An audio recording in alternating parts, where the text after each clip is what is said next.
Custard powder ছাড়াই আজকে আমি বানিয়ে নেব ফ্রুট কাস্টার্ড। এটার মধ্যে কয়েকটা জিনিস আমি অ্যাড করেছি যেটা ফ্রুট কাস্টার্ডের লেভেলটাকে মানে টেস্টের লেভেলটাকে একটা আলাদা মাত্রায় পৌঁছে দিয়েছে।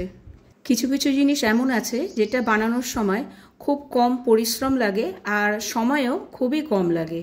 তার মধ্যে একটা হচ্ছে ফ্রুট কাস্টার্ড। আপনারা এটা যে কোনো উপোসের দিনে, এছাড়াও এখন রমজান চলছে, তাছাড়া সামনেই ঈদ, যে কোনো দিনে এটা বানিয়ে ফেলতে পারেন। আর এই রেসিপিটা ট্রাই করার পরেই আমাকে কমেন্ট করবেন, আমাকে জানাবেন এর যে টেস্টের লেভেলটা সত্যি আমি আলাদা মাত্রায় পৌঁছে দিতে পেরেছি কিনা। চলুন তাহলে রেসিপিটি শুরু করা যাক। টুকির রান্নাঘরে সবাইকে স্বাগত। সবার প্রথমে এখানে আমি নিয়ে নিয়েছি 4 টেবিল স্পুন সাবুদানা। আমি এখানে বড় দানাটা ব্যবহার করেছি, আপনারা চাইলে সাবুর যে ছোট দানাটা আছে সেটাও ব্যবহার করতে পারেন।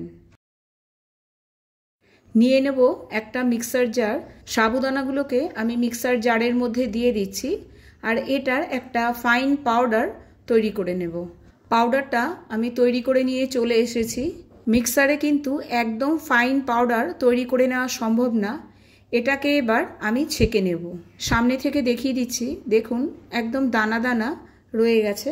ছাকার জন্য আমি একটা নেট ব্যবহার করছি, যেটা কম ছিদ্রযুক্ত হবে সেরকমই একটা নেট ব্যবহার করবেন, যাতে একদম ফাইন পাউডারটা নেটের সাহায্যে ছেঁকে নেওয়া যায়। কম ছিদ্রযুক্ত নয়, একদম ছোট ছোট ছিদ্রগুলো হতে হবে। দেখতেই পাচ্ছেন বেশ অনেকটাই দানা দানা রয়ে গেছে। আপনারা চাইলে এটাকে আবারও মিক্সার গ্রাইন্ডারে দিয়ে পাউডার বানিয়ে নিতে পারেন এবং ছেঁকে নিতে পারেন। এইভাবে ফাইন পাউডারটা কিন্তু আপনারা চাইলে ফ্রিজে অনেক দিন পর্যন্ত স্টোর করেও রেখে দিতে পারেন। তার জন্য অবশ্যই কোনো কাঁচের এয়ারটাইট জারই ব্যবহার করবেন। দেখুন এখন কিন্তু পাউডারটা বেশ ফাইন হয়ে গেছে। এবার আমি একটা প্যানে নিয়ে নিয়েছি প্রায় 3 কাপ দুধ। নর্মাল টোন্ড মিল্কই আমি ব্যবহার করেছি, আমি কোনো ফ্যাট মিল্ক এখানে ব্যবহার করিনি। দুধটা হালকা গরম হয়ে গেছে। এখান থেকে আমি 2 হাতা দুধ মানে প্রায় হাফ কাপ দুধ তুলে রাখবো একটা বাটিতে। দুধটাকে হালকা ঠান্ডা হতে দেব, ততক্ষণে লো ফ্লেমে প্যানের দুধটাকে ফুটিয়ে নেব। আপনারা চাইলে এখানে ফ্যাট মিল্কও ব্যবহার করতে পারেন। দুধটা ফুটতে ফুটতে আরেক দিকে বাটির দুধটাও কিন্তু ঠান্ডা হয়ে গেছে। এই পর্যায়ে আমি এখানে মিশিয়ে দেব আগে থেকে গুঁড়ো করে রাখা সাবুর পাউডার। প্রথমে আমি 2 টেবিল স্পুন সাবুর পাউডার ব্যবহার করছি। সাবুর পাউডারটাকে খুব ভালো করে এখানে আমি মিশিয়ে নিচ্ছি দুধের সাথে, যাতে কোনো রকম লাম্প তৈরি না হয়।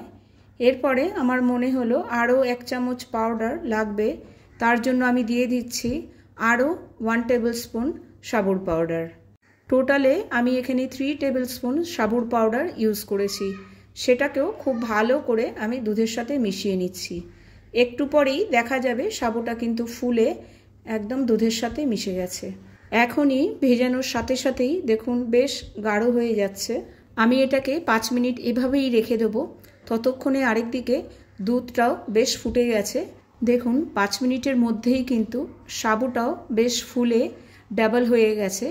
এই সময় আমি এটাকে এবার দুধের সাথে মিশিয়ে দেব। আমি এখানে টোটালে 3 টেবিল স্পুন সাবু ব্যবহার করেছি। সাবুটা ব্যবহারের সাথে সাথে খুব ভালো করে দুধটাকে নেড়ে নিতে হবে। এই সময় থামলে কিন্তু চলবে না, তাহলে সাবুটা নিচের দিকে লেগে যেতে পারে। এই সময় গ্যাসের ফ্লেমটাকে আমি মিডিয়ামে রেখেছি। এইভাবেই নাড়তে নাড়তে দুধটাকে শুকিয়ে নিতে হবে। দুধটা যখন খুব ভালোভাবে বয়েল হয়ে একটু শুকিয়ে আসবে, তখন এর মধ্যে আমি অ্যাড করে দিচ্ছি মিছরির পাউডার।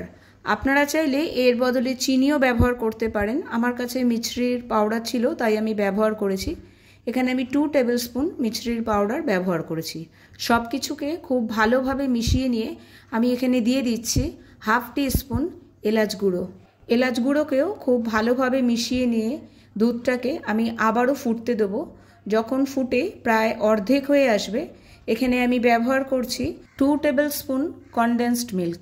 আপনারা চাইলে কনডেন্সড মিল্কের পরিবর্তে 2 চামচ গুঁড়ো দুধও ব্যবহার করতে পারেন। সব কিছুকে আবারও একবার খুব ভালো করে আমি মিশিয়ে নিচ্ছি। দেখুন দুধটা কিন্তু এবার বেশ গাঢ় হয়ে এসছে।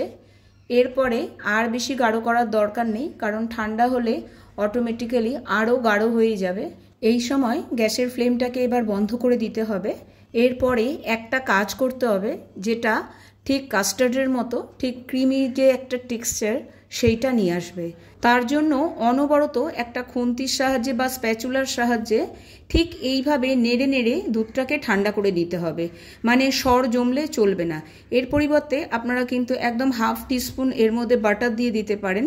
বাটার দিয়ে দিলে ওপরে কিন্তু সরটা জমবে না আর ক্রিমি একটা টেক্সচারও চলে আসবে।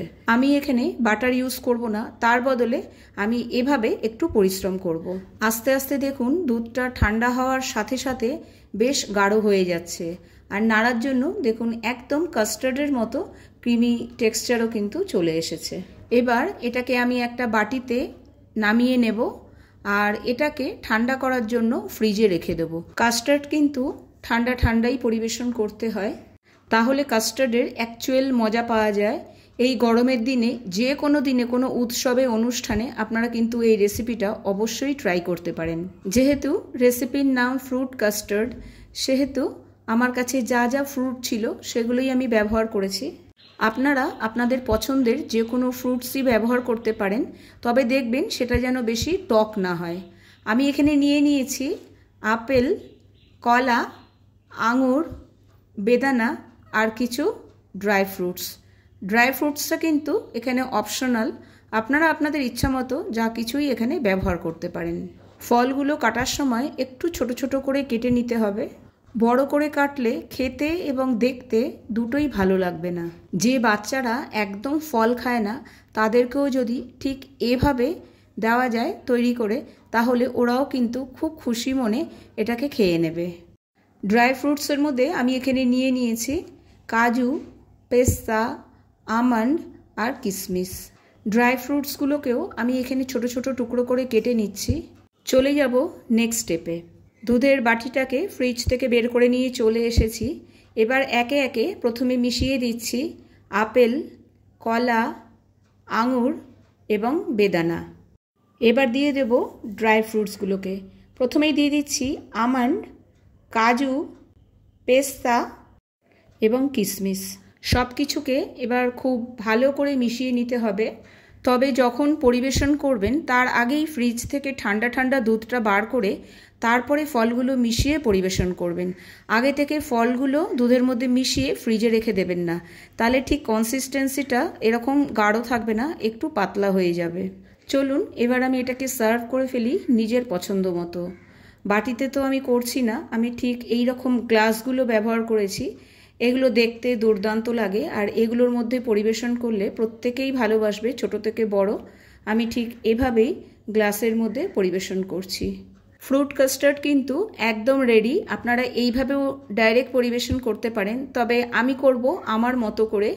সবার উপরে গার্নিশিংয়ের জন্য দিয়ে দিচ্ছি কয়েকটা বেদানার দানা, আর স্বাদটাকে বাড়ানোর জন্য এখানে ওপর থেকে আমি দিয়ে দিচ্ছি কিছুটা কনডেন্সড মিল্ক।